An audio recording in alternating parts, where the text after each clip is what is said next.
Hello, welcome to my YouTube channel. അപ്പം എല്ലാവരും നല്ല തിരക്കിലാണെന്ന് അറിയാം. ഉത്രാട പാച്ചിലാണെങ്കിൽ പറയാം. അപ്പം ഞാനും കുറച്ച് ബിസിയാണ്. കുറച്ച് അത്യാവശ്യ സാധനങ്ങളൊക്കെ മേടിക്കാനായിട്ട് പുറത്തേക്ക് പോവുകയാണ്. അപ്പം ഈ വ്ളോഗ് ഓണം വ്ളോഗാണ് കേട്ടോ. ഞാൻ 2 ദിവസത്തെ കാര്യങ്ങളാണ് ഇതിൽ കാണിക്കുന്നത്. അപ്പോൾ നമുക്ക് ഈ വ്ളോഗ് ഇവിടെ സ്റ്റാർട്ട് ചെയ്യാം. ആദ്യം പോകാൻ പോകുന്നത് കുറച്ച് പൂ മേടിക്കണം. ഓൾറെഡി കുറച്ച് പൂക്കളുണ്ട്, പക്ഷേ എന്നിരുന്നാലും ചില കുറച്ചും കൂടെ കളേഴ്സുള്ള പൂക്കൾ മേടിക്കണം കേട്ടോ. ഓൾറെഡി നമുക്ക് ജമന്തിയൊക്കെ ഉണ്ട്, ഇനിയും കുറച്ച് വെറൈറ്റി കളർ ഉണ്ടെങ്കിൽ അത് മേടിക്കണം. അപ്പോൾ പൂ മേടിക്കാൻ വേണ്ടി അതൊക്കെ എടുത്ത് വെച്ചിട്ട് അകത്ത് കയറിയിരിക്കുക കേട്ടോ. പോയിട്ട് പെട്ടെന്ന് വരാം.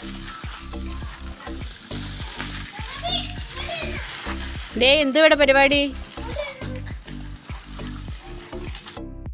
ഞാൻ നേരെ പോയത് 2 പേർക്കൊരു മുണ്ട് പഠിക്കാനാണ്. മുണ്ട് പഠിക്കുന്ന കാര്യം അങ്ങ് മറന്നു പോയിരുന്നു. പാൻസൊക്കെ എടുത്തെങ്കിലും മുണ്ട് എടുക്കാൻ മറന്നു പോയിരുന്നു.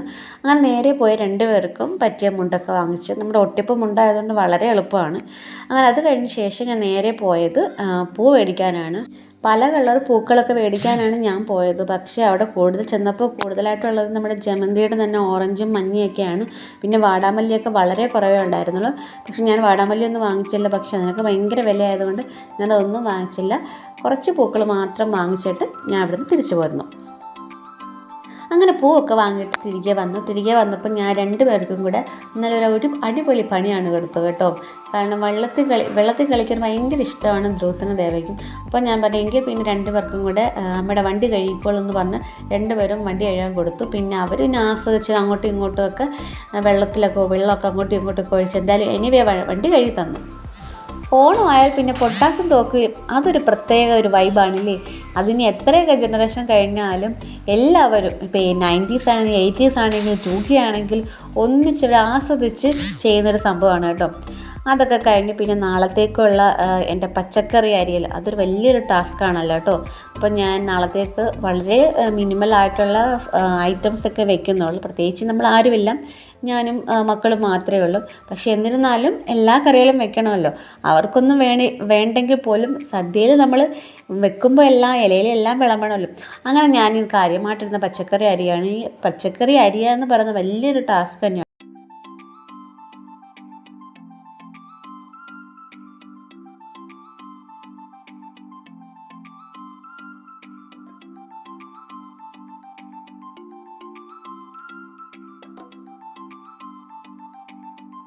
അങ്ങനെ ഒരു സൈഡിൽ പച്ചക്കറികൾ അങ്ങ് അരിഞ്ഞുകൊണ്ടിരിക്കുകയാണ്. അപ്പം മറ്റേ സൈഡിൽ എന്തെങ്കിലുമൊക്കെ ചെയ്യണ്ടേ. അപ്പം ഞാൻ 2 പേർക്കും പറഞ്ഞു അമ്മ കൊണ്ടുവന്ന പൂക്കളൊക്കെ എതിർത്ത് വെക്കാൻ പറഞ്ഞു.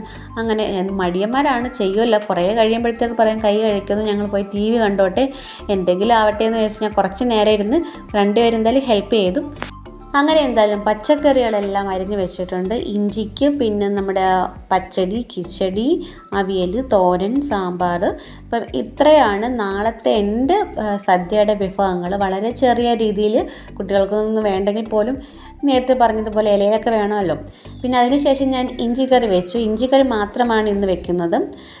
ഫുഡെല്ലാം കഴിച്ചതിന് ശേഷം വീണ്ടും നമ്മുടെ റൂമുകളും ഹാളും എല്ലാം ഒന്നും കൂടി ഒന്ന് തൂത്ത് വൃത്തിയാക്കി. കാരണം നമ്മൾ തിരുവോണത്തിനൊന്ന് പിന്നെ നമ്മൾ ഈ അതൊരുവിധ ഇങ്ങനെയുള്ള പരിപാടികളൊന്നും ഇല്ലല്ലോ.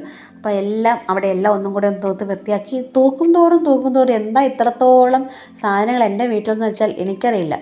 അതിൻ്റെ കാരണമാണ് ബാക്കി ഇരിക്കുന്ന 2 പേരും ഇലയോ മാവോ എനിക്കറിയില്ല എന്തൊക്കെയാണെന്ന് അകത്ത് കിടന്നത്. പിന്നെ നാളെ സിറ്റ് ഔട്ടിലാണ് ഞാൻ അത്തപ്പൂക്കളം ഇടുന്നത്. അപ്പം അവിടെയും കൂടെയൊക്കെ ഒന്ന് വൃത്തിയാക്കി. അപ്പോൾ ഇന്നത്തെ പരിപാടികളെല്ലാം കഴിഞ്ഞിട്ടുണ്ട്. അപ്പോൾ ഇനി നമുക്ക് നാളെ കാണാം. കാരണം ഇപ്പോൾ സമയം ഏകദേശം 11 മണിയായിട്ടുണ്ട്. അപ്പോൾ നമ്മുടെ ഇന്നത്തെ ഉച്ചാടപ്പാച്ചിലെല്ലാം കഴിഞ്ഞു, എല്ലാം സെറ്റാക്കി വെച്ചു. ഇനി നമുക്ക് നാളെ കാണാം. അപ്പോൾ ഇത് 2ാം ദിവസമാണ് കാണിക്കുന്നത് കേട്ടോ. നമ്മുടെ തിരുവോണ ദിവസം രാവിലെയാണ്. അപ്പം ഞാൻ രാവിലെ എണീറ്റ് കുളിക്കുകയൊക്കെ ചെയ്തു. 2 പേരും നല്ല ഉറക്കമാണ്. അതുകൊണ്ട് 2 പേരും കുറച്ചും കൂടെ കിടക്കട്ടെ എന്ന് വിചാരിച്ചു. Good morning. അപ്പം ഇത് തിരുവോണമാണ്. എല്ലാവർക്കും ഹാപ്പി ഓണം. ഇപ്പം ഞാൻ രാവിലെ എൻ്റെ ബ്രേക്ക്ഫാസ്റ്റും കാര്യങ്ങളൊക്കെ ചെയ്യാൻ പോവാണ്. അങ്ങനെ അടുക്കളയിലായിട്ട് പോയി നമ്മുടെ ബ്രേക്ക്ഫാസ്റ്റ് വെക്കാൻ പോയി. തിരുവോണമായാൽ എനിക്ക് തോന്നുന്നു എൻ്റെയൊക്കെ കൊച്ചിലെ തൊട്ടേ വീട്ടിൽ തിരുവോണ ദിവസം ഇഡലിയും സാമ്പാറും തന്നെയാണ് കേട്ടോ. നിങ്ങളുടെയൊക്കെ വീട്ടിൽ എന്താണ് ബ്രേക്ക്ഫാസ്റ്റ്? അപ്പം അത് തന്നെയാണ് ഞാൻ ഉണ്ടാക്കിയിരിക്കുന്നത്. ഇന്നത്തെ ദിവസത്തെ ബ്രേക്ക്ഫാസ്റ്റ് ഇഡലിയും സാമ്പാറുമാണ്.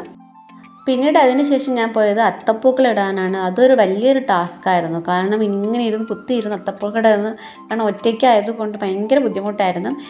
എനിവേ അത്തപ്പൂക്കളമൊക്കെ ഇട്ട് ഞാൻ കുറേ നേരം കഷ്ടപ്പെട്ട് ഇരുന്നും കുത്തിയിരുന്നും ഒക്കെയൊക്കെ എണീറ്റും അത്തപ്പൂക്കളമൊക്കെ ഇട്ട്. അപ്പോൾ എൻ്റെ അത്തപ്പൂക്കളം ഭയങ്കര ഡിസൈനും കാര്യങ്ങളൊന്നും ഇല്ല. എന്നെക്കൊണ്ടാവുന്ന രീതിയിൽ ഞാൻ അത്തപ്പൂക്കളം ഇട്ട്. എങ്ങനെ ഉണ്ടെന്ന് കൊള്ളാമെങ്കിൽ പറയണേ. പൂക്കളൊക്കെ ഇട്ട് കഴിഞ്ഞതിന് ശേഷം പിന്നെ രണ്ടുപേരും ഉറക്കം എണീറ്റ്. അതിന് ശേഷമാണ് എണീറ്റ് വന്നത്. പിന്നെ രണ്ടുപേരും കുളിച്ച് കഴിഞ്ഞതിന് ശേഷം പിന്നെ ഞാൻ രണ്ടുപേർക്കും മുണ്ടൊക്കെ കൊടുത്ത് ആദ്യം ഇവരെ ഒന്ന് സെറ്റാക്കി വെക്കണമെങ്കിൽ പിന്നെ എൻ്റെ പിന്നീട് അങ്ങോട്ടുള്ള കാര്യങ്ങൾ നടക്കുകയുള്ളൂ. അതുകൊണ്ട് രണ്ടുപേർക്കും മുണ്ടൊക്കെ കൊടുത്തിട്ട് രണ്ടുപേരും TV കാണാനായിട്ട് പറഞ്ഞു വിട്ടു.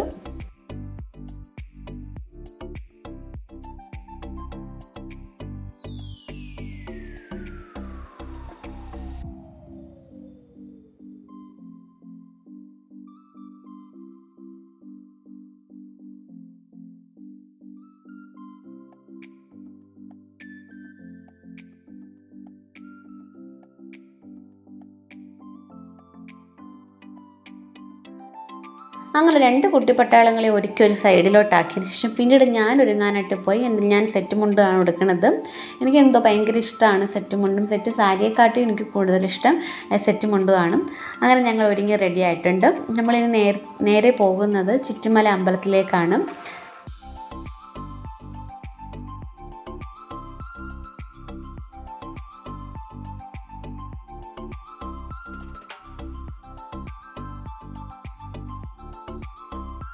അങ്ങനെ ഞങ്ങൾ ചുറ്റുമല അമ്പലത്തിലെത്തി. രണ്ടുപേരും ഇങ്ങനെ നോക്കി നിൽക്കുകയാണ്. അമ്പലത്തിൻ്റെ ഫ്രണ്ടിലായിട്ട് ഭയങ്കര വലിയൊരു അത്തപ്പൂക്കളുണ്ട്. അതിൻ്റെ മുന്നിൽ നിന്ന് എല്ലാവരും ഫോട്ടോ എടുക്കുകയും ഒക്കെ ചെയ്യുന്നുണ്ട്. അപ്പോൾ ഞാൻ കല്യാണം കഴിഞ്ഞിവിടെ വന്നതിന് ശേഷം എല്ലാ വർഷവും ഞങ്ങൾ തിരുവോണത്തിൻ്റെ അന്ന് രാവിലെ ചുറ്റുമല അമ്പലത്തിൽ പോകും. പിന്നീട് അതിന് ശേഷം ചേട്ടൻ്റെ കുടുംബാമ്പലമുണ്ട്, അങ്ങോട്ടേക്ക് പോകും. അങ്ങനെ ഇവരുടെ അടുത്തൊക്കെ പോയി രണ്ടുപേർക്കും ഫോട്ടോ എടുക്കാൻ ഭയങ്കര മടിയാണ്. ഫോട്ടോ എടുക്കാൻ നിൽക്കില്ല. പിന്നെ വല്ലപ്പോഴും കിട്ടുന്നൊരു വസന്തം എന്ന പോലെ ആയിരിക്കും വല്ല ഫോട്ടോസൊക്കെ കിട്ടുന്നത്. എങ്ങനെയെങ്കിലും കഷ്ടപ്പെട്ട് ഞാൻ രണ്ടുപേരടുത്തും പറഞ്ഞ് പോയി നിൽക്കുക, അപ്പോഴേക്ക് അയച്ചു കൊടുക്കാൻ നമുക്കൊരു ഫോട്ടോ എടുക്കണേ എന്നൊക്കെ പറഞ്ഞു. എനിവേ എങ്ങനെയെങ്കിലും നിന്ന് ഫോട്ടോയൊക്കെ എടുത്തും. അപ്പം ഞാൻ ഈ വീഡിയോ എടുത്തുകൊണ്ടിരിക്കുകയായിരുന്നു. അപ്പോൾ ഇവർ വിചാരിച്ച് ഞാൻ ഫോട്ടോ എടുക്കുകയാണെന്ന് വെച്ചാൽ രണ്ടുപേരും പോസ് ചെയ്യുന്നുണ്ട്.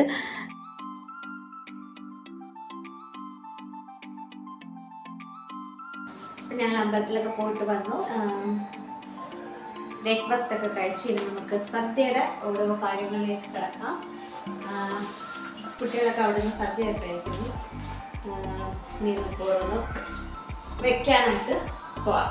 ഇനി എല്ലാം പെട്ടെന്നായിരിക്കും, ഇവിടെ നനയ്ക്കണം. കാരണം വെച്ചാൽ നമുക്കൊരു 12 മണിയൊക്കെ ആകുമ്പോഴത്തേക്ക് നമുക്ക് ഫുഡ് കഴിക്കണമല്ലോ. അപ്പോൾ തന്നെ 10:30 ആയിട്ടുണ്ട്. നമ്മൾ ഓൾറെഡി എല്ലാം അരിഞ്ഞൊക്കെ വെച്ചിരിക്കുകയാണ്. അപ്പോൾ ഇനി ഇതെല്ലാം എടുത്ത് ജസ്റ്റ് ഇത് കറി വെച്ചാൽ മതി. പിന്നീട് അങ്ങോട്ടൊരു യുദ്ധക്കളം എന്ന് വേണമെങ്കിൽ പറയാം. അടുക്കള ഒരു യുദ്ധക്കളമായി മാറി. ഒരു സൈഡിൽ കൂടെ തോരൻ, അവിയൽ എന്ന് വേണ്ട പച്ചടി, കിച്ചടി, അങ്ങനെ സകലമാന സാധനങ്ങളും എങ്ങനെ വെച്ചുകൊണ്ടിരിക്കുകയാണ്. ഞാനൊരു ക്ലോക്ക് പോലെ ഇങ്ങനെ അങ്ങോട്ടും ഇങ്ങോട്ടും കറങ്ങി നിൽക്കുകയാണ്. ഇടയ്ക്കൂടെ കുക്കർ വിസിലടിക്കുന്നത് നമ്മുടെ പരിപ്പാണ്. പിന്നെ ഇടയ്ക്ക് ദേവ വരുന്നുണ്ട്. അവർ വന്നിട്ട് ഇങ്ങനെ ദേവ ഡാൻസ് കളിക്കട്ടെ എന്നൊക്കെ ചോദിക്കുന്നുണ്ട്. അപ്പം ഞാൻ പറഞ്ഞു, ദേവ നമുക്ക് ഉച്ചയ്ക്ക് ഫുഡ് കഴിച്ചായിട്ട് ഡാൻസ് കളിക്കുക എന്നൊക്കെ പറഞ്ഞ് സമാധാനിപ്പിച്ച് വിടുകയാണ്. പിന്നെ പച്ചടി കിച്ചടിയൊക്കെ റെഡി ആയിട്ടുണ്ട്. ലാസ്റ്റ് സ്റ്റേജാണ്. നമ്മൾ തൈരൊക്കെ ഒഴിച്ച് ഒന്ന് കലക്കി ചേർക്കത്തില്ലേ, അപ്പോൾ ലാസ്റ്റ് സ്റ്റേജാണ്. ഉപ്പൊക്കെ ഉണ്ടോ എന്നൊക്കെ നോക്കി അങ്ങനെ അതും എല്ലാം റെഡിയായി. അപ്പോൾ എൻ്റെ ഏകദേശം നമ്മുടെ പച്ചക്കറി ഐറ്റംസ്, നമ്മൾ ഈ തോരൻ, അവിയൽ അങ്ങനെയുള്ള സംഭവങ്ങളെല്ലാം റെഡി ആയിട്ടുണ്ട്. സദ്യയുടെ കാര്യങ്ങളെല്ലാം കഴിഞ്ഞു. ഇനി നമുക്ക് പായസം വെക്കണം. പായസവും പപ്പടവും, അതാണ് ലാസ്റ്റ് നമ്മൾ ചെയ്യാൻ പോകുന്നത്. അതോടെ ആകുമ്പോഴത്തേക്കും നമ്മുടെ സദ്യയുടെ ഒരുക്കങ്ങളെല്ലാം റെഡിയാവും. അപ്പോൾ നമുക്ക് ഞാൻ പായസം വെക്കാം. അപ്പോൾ ഇന്ന് ഞാൻ വെക്കുന്ന പായസം എന്ന് വെച്ചാൽ ധ്രുവസിന് ഇഷ്ടം വരവര പായസമാണ്. വരവര പായസം എന്ന് അവന് പറയുന്നത് നമ്മുടെ ബ്രഹ്മസലിക്കാണ്. അപ്പം ബ്രഹ്മസലിയാണ് കുറച്ചും കൂടി എളുപ്പമാണ് ബ്രഹ്മസലി വെക്കാൻ. അങ്ങനെ അതൊരു സൈഡിൽ കൂടെ റെഡി ആകുന്നുണ്ട്. പിന്നെ അതിൻ്റെ ഇടയ്ക്ക് കൂടെ ഞാൻ പപ്പടവും കൂടെ കാച്ചുന്നുണ്ട്. അപ്പം നമ്മുടെ ഇന്നത്തെ സദ്യയുടെ എല്ലാ കാര്യങ്ങളും റെഡി ആയിട്ടുണ്ട്. ധ്രുവസിൻ്റെ വരവര പായസം ഇവിടെ റെഡി ആയിട്ടുണ്ട്. ലാസ്റ്റ് നമ്മൾ കുറച്ച് കാഷ്യൂ കാഷ്യൂനട്ടും കിസ്മിസും ഒക്കെ ചേർത്ത് ഇളക്കി നല്ലപോലെ വെച്ചിട്ടുണ്ട്. ഇനി നമുക്ക് നമ്മുടെ ഓണസദ്യ കഴിക്കാം. ഞാൻ ഉണ്ടാക്കിയ വളരെ മിനിമലായിട്ടുള്ള സദ്യയാണ്. ദേവയാണ് എന്നെ ഹെൽപ്പ് ചെയ്യാൻ വരുന്നത് കേട്ടോ. ഞാൻ പറഞ്ഞു മോനെ കൊണ്ടാവുന്നതൊക്കെ അത് ഇതൊക്കെ കൊണ്ടുവയ്ക്കാനൊക്കെ പറഞ്ഞ് പിന്നീട് പപ്പടമൊക്കെ എടുത്ത് എന്തായാലും കൊണ്ടുവച്ചു. ധ്രൂസ് ആ ടൈമിൽ അവിടെ ഇല്ലായിരുന്നു കേട്ടോ. സഹായിക്കാമെന്ന് പറഞ്ഞിരുന്ന ആളിത് ഇടയ്ക്ക് കൂടെ ചിപ്സ് തട്ടിക്കൊണ്ടിരിക്കുകയാണ്. പിന്നീട് അതിനുശേഷം ധ്രൂസ് വന്നു കേട്ടോ. ധ്രൂസ് ആ ടൈമിൽ അവിടെ ഇല്ലായിരുന്നു. അയാൾക്ക് നമ്മുടെ യാതൊരുവിധ സാധനങ്ങളും വേണ്ട. അപ്പം നിങ്ങൾ വിചാരിക്കും എന്താ ഈ 2 ഇലയിൽ മാത്രമേ എല്ലാ കറികളും വിളമ്പിയത്? കാരണം അവന് ഇത് ഒരു പച്ചക്കറി ഐറ്റംസ് ഒന്നും വേണ്ട. അങ്ങനെ ഞങ്ങൾ സന്തോഷത്തോടെ ഞങ്ങളുടെ ഓണസദ്യ കഴിച്ചു. ചേട്ടനില്ല, പക്ഷെ അതൊരു ഭയങ്കര ഒരു മിസ്സിങ് ആണ്. ഞങ്ങളുടെ ഓണവിശേഷങ്ങൾ ഇത്രയേ ഉള്ളൂ. ഞങ്ങൾ സദ്യയൊക്കെ കഴിച്ച്. സദ്യയൊക്കെ എങ്ങനെ ഉണ്ടായിരുന്നു ദേവാ? കൊള്ളായിരുന്നു. ഡാൻസ് കളിക്കണമെന്ന് പറഞ്ഞിരിക്കുകയാണ്. അവിടെ മുണ്ടൊക്കെ ഊരിക്കളഞ്ഞു കേട്ടോ. പായസമൊക്കെ കുടിച്ച് മത്തടിച്ചിരിക്കുകയാണ്. അപ്പം ഞങ്ങളുടെ ഓണവിശേഷം ഇത്രയേ ഉള്ളൂ. അപ്പോൾ ഇനി നമ്മളിനി എന്ത് ചെയ്യാൻ പോവാ? ഇനി ഞങ്ങൾ സുഖമായിട്ടൊന്ന് ഉറങ്ങാൻ പോവാണ്. അപ്പോൾ എല്ലാവർക്കും ഹാപ്പി ഓണം പറഞ്ഞേ, സന്തോഷത്തോടെ പറഞ്ഞേ ഹാപ്പി ഓണം. ബൈ. അപ്പോൾ എല്ലാവർക്കും വീഡിയോ ഇഷ്ടമായെങ്കിൽ എന്ത് ചെയ്യണം? സബ്സ്ക്രൈബ് ചെയ്യണം. അപ്പോൾ ബൈ ബൈ. ഹാപ്പി ഓണം.